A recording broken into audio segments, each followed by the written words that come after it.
Power bills gone up? You can bring them back down in two ways. One way is using less power. Everyone's realized that. The other is to use this, or this, or this. And tell your government to stop letting big power companies charge too much for your electricity. We let Wall Street do whatever they wanted, and look what happened.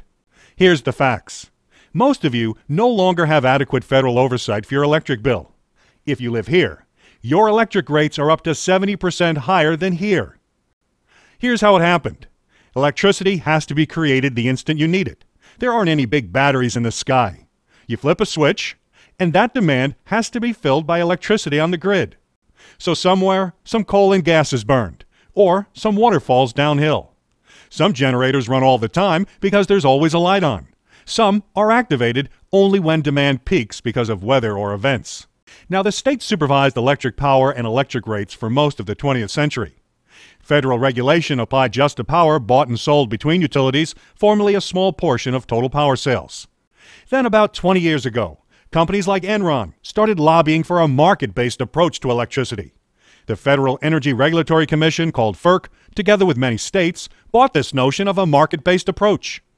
Their basic notion was to separate the companies that generate power from the local electric companies that actually distribute it to homes and businesses. They assumed that people would switch electric companies like they switch gas stations, constantly looking for the cheapest one. That would drive business to the most efficient and best-priced generators of electricity. FERC set up 6 of these regional markets, run by regional transmission operators, RTOs, paid out of your power bill.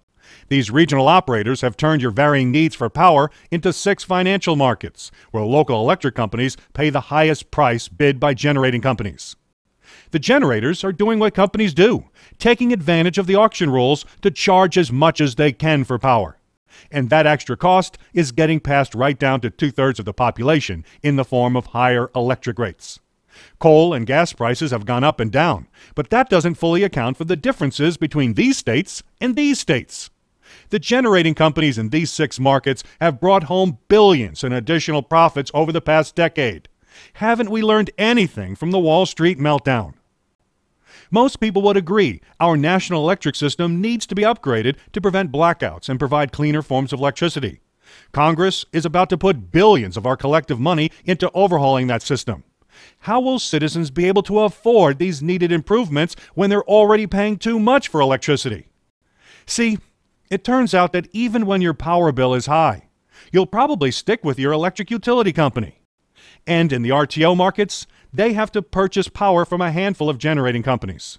Your power company is basically powerless to lower your electric bill.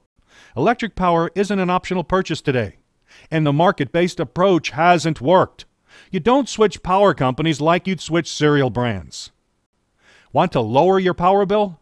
Leave one light on, pick up this, or just click here to ask your representatives and senators to tell FERC to do their job and make sure your electric bill is just and reasonable, as the law promises.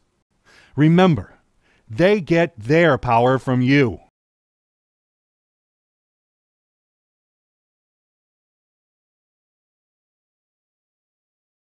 Say it visually.